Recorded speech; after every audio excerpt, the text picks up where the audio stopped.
What if the person clapping the loudest for you is the one planning to push you off the stage?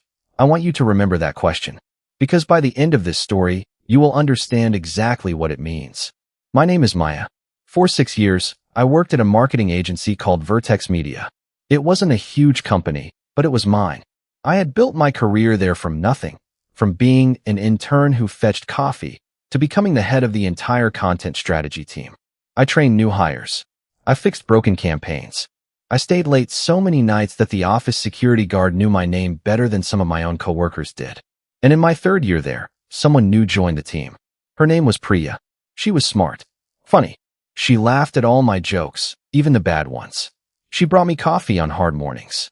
She remembered my birthday when even my own family forgot.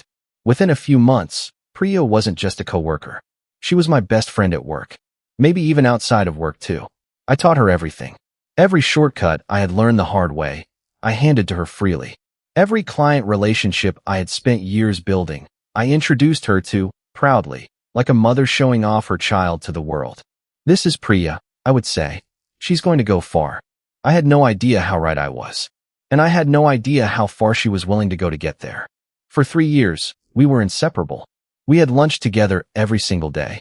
We shared our fears about our families, our dreams of one day starting something of our own, our frustrations with our bosses.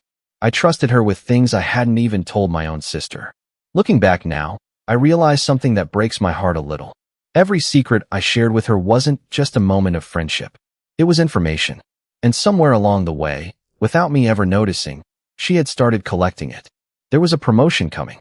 Everyone in the office knew about it.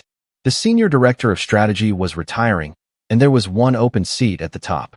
I had been preparing for this moment for years. My performance reviews were spotless. My clients loved me. My manager, a quiet man named Arjun, had told me privately, more than once, "Maya, that seat has your name on it." I remember walking home the night before the announcement, feeling something I hadn't felt in a long time. Peace.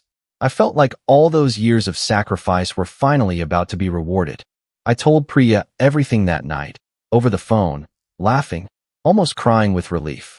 She congratulated me. She said, "You deserve this more than anyone, Maya. I'm so proud of you." I believed every word. The next morning, I walked into the office with a smile I couldn't hide. I imagined the announcement. I imagined thanking my team. I imagined finally being able to tell my parents that all those late nights, all those missed weekends, had led somewhere. But the moment I stepped through the glass doors, something felt wrong. People were staring at me differently. Some looked away when I made eye contact. Something had shifted overnight, and I didn't yet understand what. At exactly 10 in the morning, the entire office was called into the main conference room. Arjun stood at the front, looking pale, avoiding my eyes.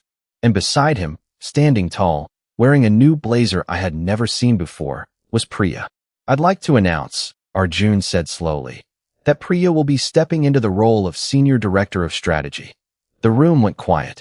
I remember the sound of my own heartbeat becoming louder than anything else in that room. And then, Priya turned to me, in front of everyone. And she smiled. Not a kind smile. Not an apologetic smile. A satisfied one. As if she had been waiting years for this exact moment. She actually laughed, softly, just enough for the people near me to hear. "Guess the student finally passed the teacher," she said. I stood there frozen, humiliated, betrayed, in front of the very team I had built with my own hands. And in that moment, I realized something that would change the rest of this story. This wasn't luck. This wasn't a coincidence. This had been planned. Have you ever looked back at a memory and suddenly seen it completely differently? That is what happened to me over the next few days. After the announcement, I went home in silence. I didn't cry in front of anyone at the office. I refused to give Priya or anyone else that satisfaction. But that night, alone in my apartment, I broke down completely. 6 years. 6 years of loyalty, sacrifice, late nights, missed birthdays, missed weddings, all poured into a company that had just handed my future to someone I had personally trained. But grief has a strange way of turning into clarity if you let it sit long enough. As the days passed, I started replaying moments from the past 3 years. Small moments. Moments I had brushed aside because I trusted her completely. I remembered the time Priya asked me, very casually, over lunch, exactly how I structured my proposals for our biggest client. a company called Halden Corporation. I had told her everything. How I opened with data, how I addressed their fears before they even voiced them, the exact tone that made them trust us. I thought I was teaching a friend. I didn't realize I was handing her my playbook. I remembered the time she asked about my conversations with Arjun. What does he like to hear in a report? She asked. What makes him nervous? I had answered honestly, thinking she simply wanted to grow, to understand leadership better. Now I understood she was studying him, not to learn, to manipulate. I remembered the office party, 8 months earlier, when I had a little too much wine and confessed to her that I sometimes doubted myself, that I feared I wasn't naturally talented, that everything I had achieved came from sheer effort and long hours, not genius. She had comforted me that night. She held my hand and said, "You're stronger than you think, Maya." But later, I would learn that she had repeated a twisted version of that same confession to other people in the office, not as a story of strength, but as a story of weakness. Maya said herself she's not that talented, she apparently told a coworker once. She's just been lucky. Each memory, once innocent, now felt like a puzzle piece in a plan I never saw coming. And then there was the biggest sign of all, one I had chosen to ignore because I didn't want to believe it. 2 months before the announcement, I had noticed Priya having private meetings with Arjun.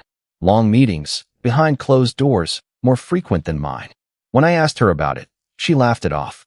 "Oh, just boring budget stuff," she said. "You know how tedious he can be." I believed her, because that is what trust does. It makes you believe the person in front of you, even when your gut is quietly screaming otherwise. Looking back, I understand now that those meetings were not about budgets. They were about positioning. Priya wasn't just doing good work to earn that promotion. She was actively, carefully, building a narrative. A story where she looked stronger, more dedicated, more leadership material than me. And she was doing it using the very trust one had given her. The worst part wasn't the promotion itself. It was the humiliation. It was that laugh in front of the entire team. It was the years of friendship that I now understood had been, at least partly, strategic. I could have simply accepted defeat.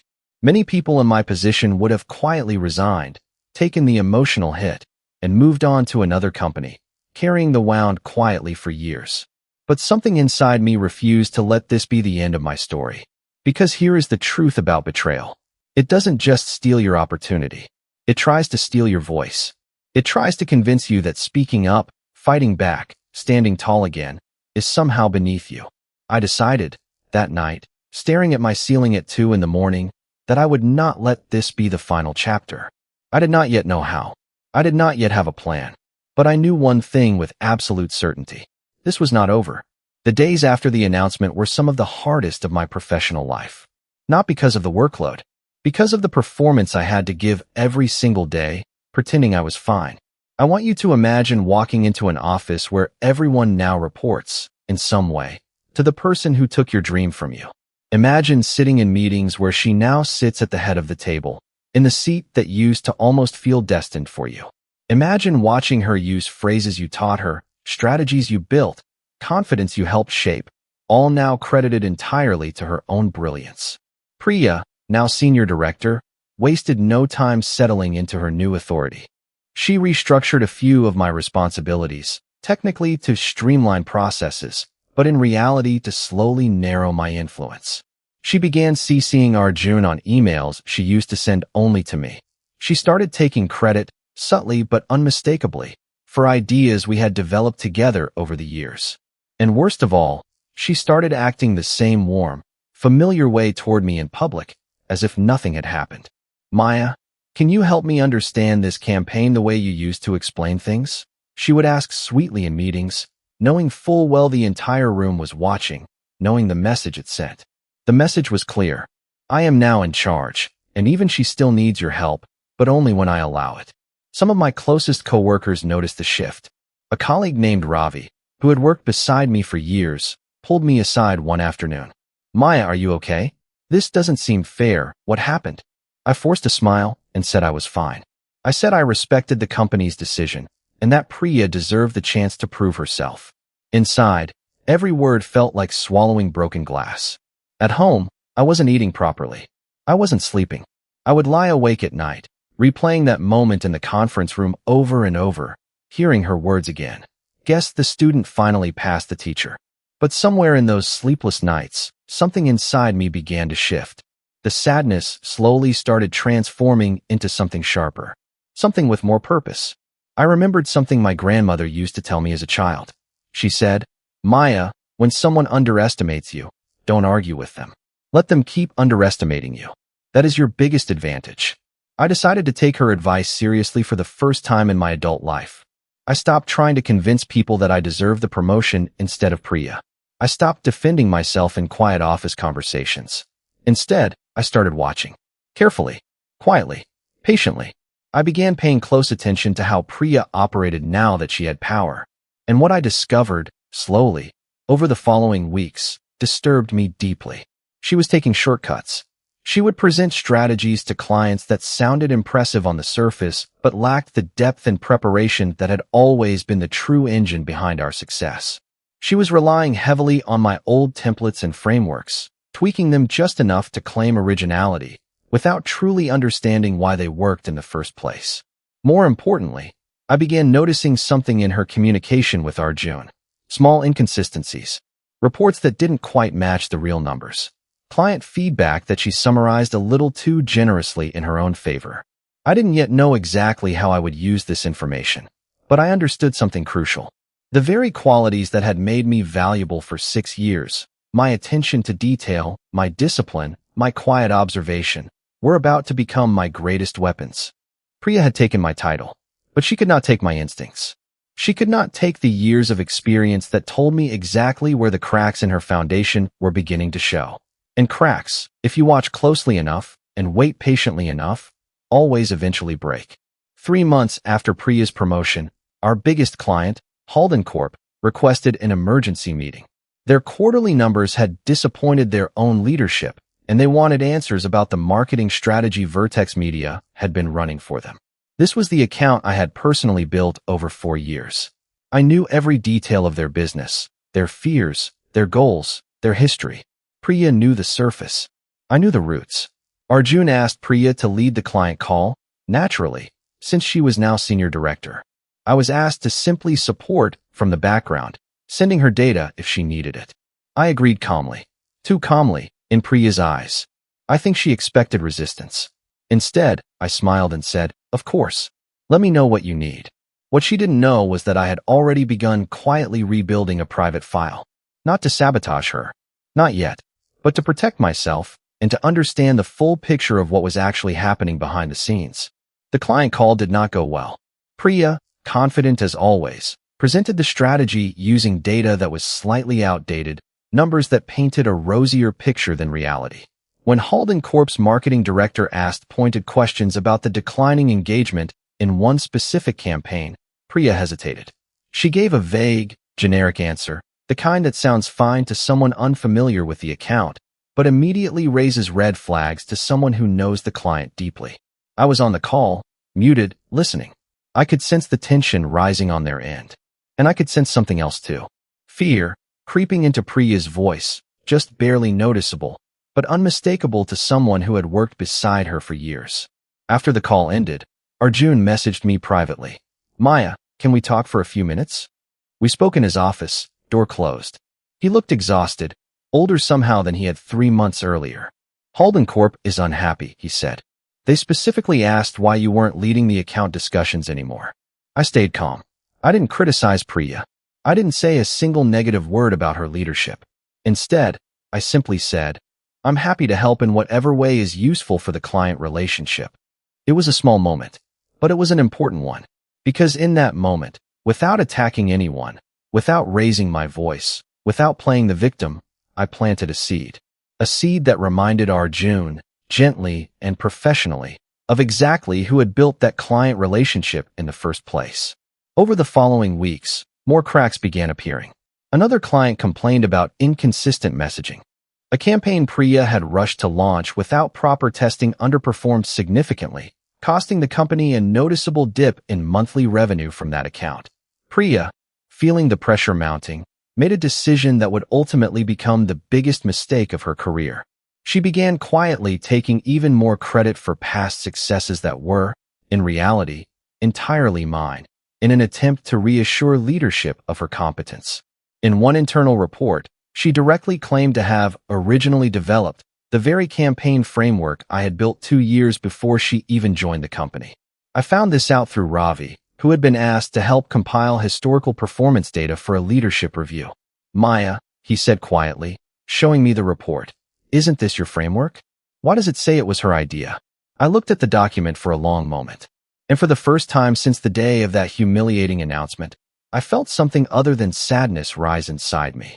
I felt certainty, because now, she hadn't just taken my job through political maneuvering. She had crossed a much more serious line. She had falsely claimed credit for original work in an official company document to leadership. And unlike hurt feelings, unlike office politics, that was something that could actually be proven. I want to be very clear about something important. I did not want revenge out of bitterness alone. I wanted the truth to be known. There is a difference, even if the outcome sometimes looks the same from the outside. I began, carefully and legally, gathering evidence. Not gossip, not emotional accusations. Actual documentation. I still had the original files, time-stamped years earlier, showing exactly when I created the campaign framework Priya had falsely claimed as her own.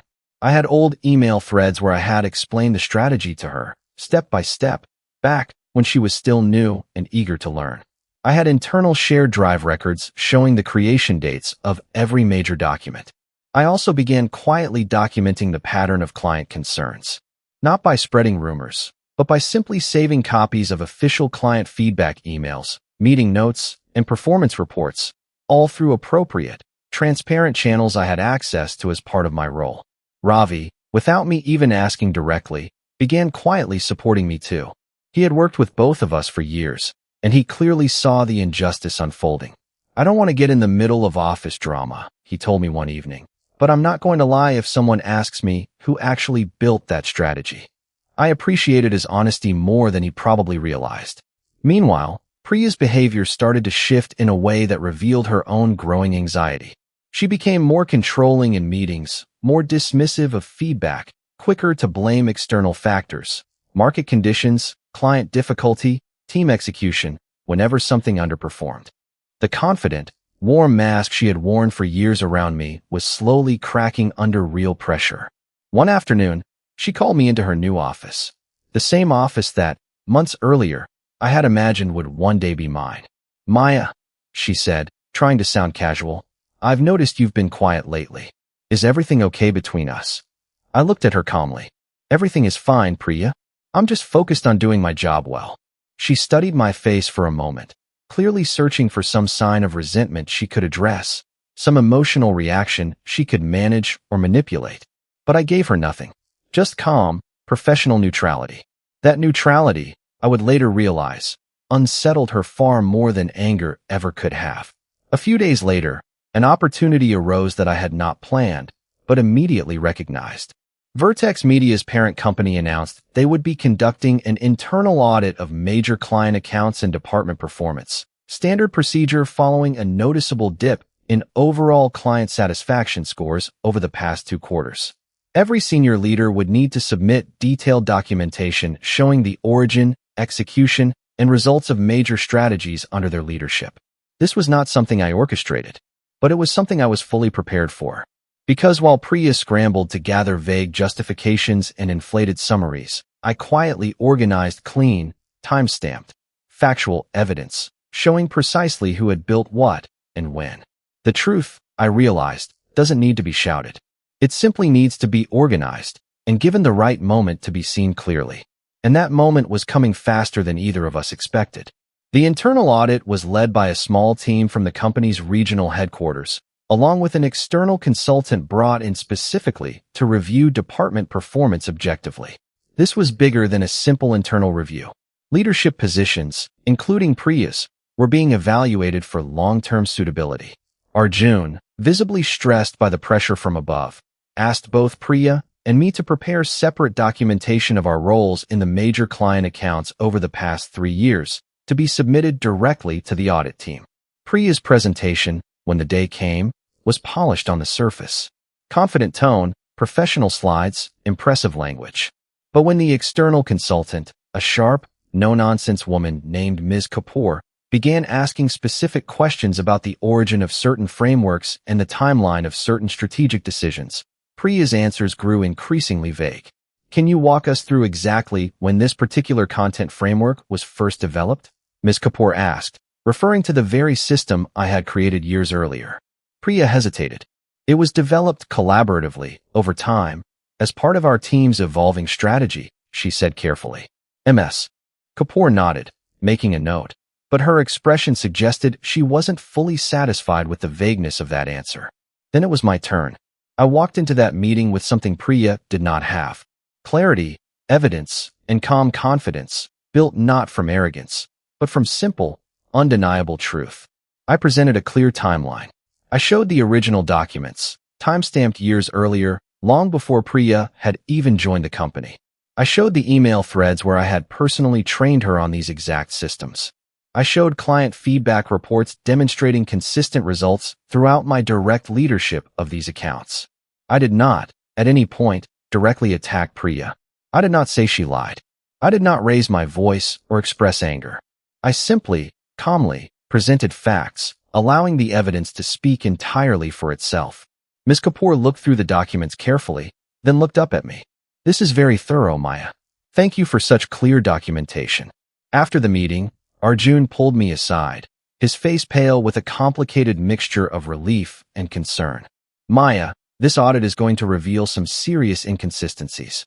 I need to ask you honestly. Did you know Priya had claimed some of your original work as her own in previous internal reports? I met his eyes steadily. I found out a few weeks ago. I wanted to bring facts, not accusations, so I focused on documenting the truth rather than attacking anyone directly. Arjun exhaled slowly, clearly impressed despite the seriousness of the situation. That was the right way to handle it, he said quietly. Within days, the audit findings were compiled into an official report. The conclusion was clear, unavoidable, and devastating for Priya's position. Multiple instances of misrepresented ownership of strategic work. Inflated client performance summaries. A noticeable pattern of taking credit for results actually driven by another team member's original frameworks. The very foundation Priya had built her promotion upon, using years of quiet manipulation and strategic friendship, was now crumbling under the simple weight of documented truth. And I hadn't needed to shout, sabotage, or even directly confront her. I had simply waited, prepared, and let the truth do what truth always eventually does when given the chance. It rises to the surface. Word of the audit findings spread quickly through the office, as these things always do. Whispers turned into open conversations. Co-workers who had once cautiously avoided the topic now spoke more openly about the injustice that had occurred months earlier. Priya, sensing her position rapidly weakening, requested a private meeting with me. I agreed, curious what she might say, though I suspected I already knew.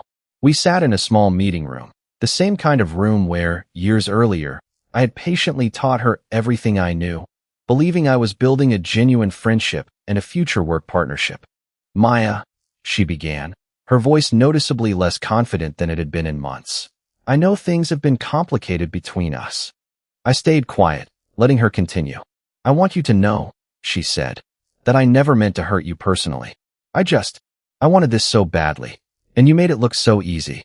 I thought if I could learn everything you knew, quickly enough, I could earn my place too. I finally spoke, calmly. Priya, learning from me was never the problem. I taught you everything happily, because that's what mentors do. The problem was using that trust to quietly undermine me, and then taking credit for work that was never yours to claim. She looked down, clearly uncomfortable. I got scared, she admitted. Once I had the position, I didn't know if I could actually live up to it. So I leaned on what I already knew worked. Your systems, your strategies. I told myself it was fine because we were a team. But you didn't say we built it together. I replied gently but firmly. You said you built it alone. And you laughed at me in front of the entire office the day you took the position I had earned. She winced visibly at the memory. I know, she whispered. That was wrong. I let the excitement of finally winning get the best of me. I'm sorry, Maya. I want to be honest with you here, in this story. Her apology, in that moment, felt sincere. But sincerity after being caught is very different from integrity before being caught. And I had learned, through months of quiet pain, that actions carry far more weight than words spoken only once consequences arrive. I appreciate you saying that, I told her honestly. But this isn't just about you and me anymore. The audit findings are already in leadership's hands. What happens next isn't something either of us controls. A few days later, leadership made their decision. Given the documented misrepresentation of ownership and inflated reporting, Priya was formally removed from the senior director position.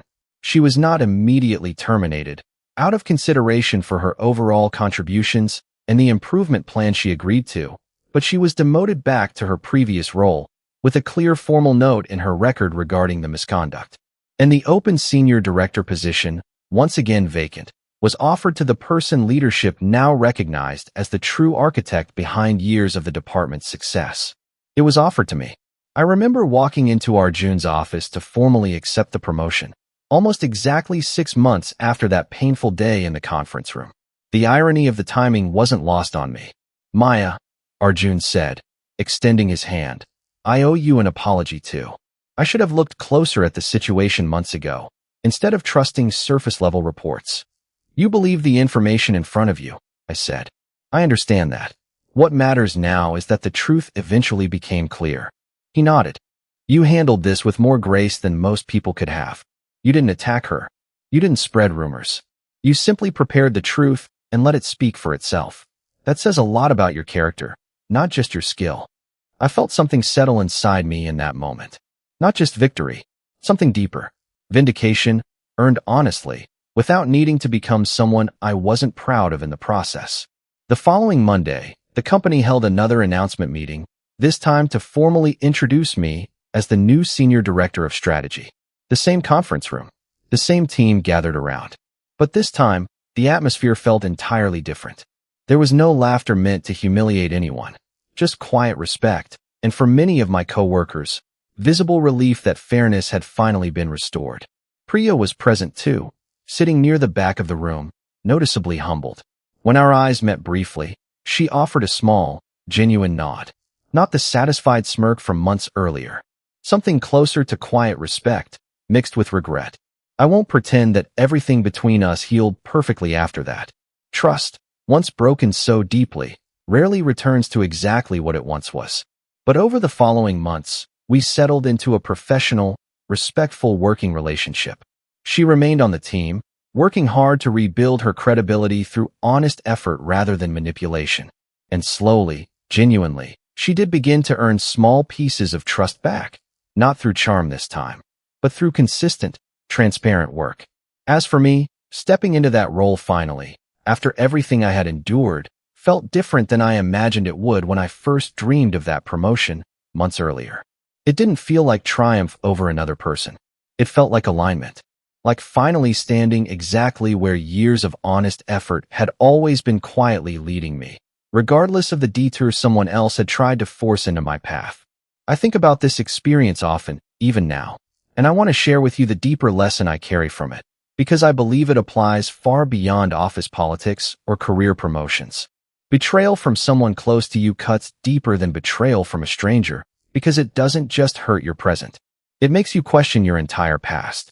It makes you wonder if the kindness you gave was ever truly received the way you intended, or if it was simply being collected, quietly, for someone else's future benefit. But here is what I learned through this painful chapter of my life. You cannot control whether someone chooses to betray your trust. You can only control how you respond once that betrayal reveals itself. I could have responded with public anger, spreading rumors, trying to humiliate Priya the way she had humiliated me. It might have felt satisfying for a brief moment, but it would have cost me something far more valuable in the long run: my integrity, my reputation, and the quiet self-respect that comes from knowing you handled a painful situation with dignity. Instead, I chose patience. I chose documentation over accusation. I chose truth over emotional outburst. And in the end, that choice didn't just help me reclaim the position I had rightfully earned. It also allowed me to walk into that new role with my head held high, respected not just for my skills, but for the integrity I demonstrated under painful circumstances. If you are going through something similar right now, if someone you trusted has taken something from you, whether it's a job, a relationship, or simply your confidence, I want you to remember this. Revenge does not have to mean destruction.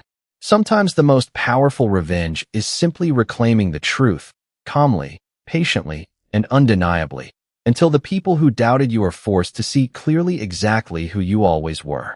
People who build their success on manipulation often eventually stumble, because a foundation built on borrowed truth cannot hold weight forever. But people who build their success on real skill, patience, and integrity, even when that path is painfully slow, tend to stand strong long after the shortcuts of others have collapsed. I lost 6 months of peace to this experience, but I gained something far more lasting. I gained proof, both to myself and to everyone around me, that quiet strength, applied patiently, can outlast even the loudest betrayal. If this story meant something to you, I hope it reminds you of one simple truth. Your integrity is not weakness. Your patience is not defeat. And the truth, even when buried for a while under someone else's manipulation, almost always finds its way back to the light. Thank you for listening until the very end.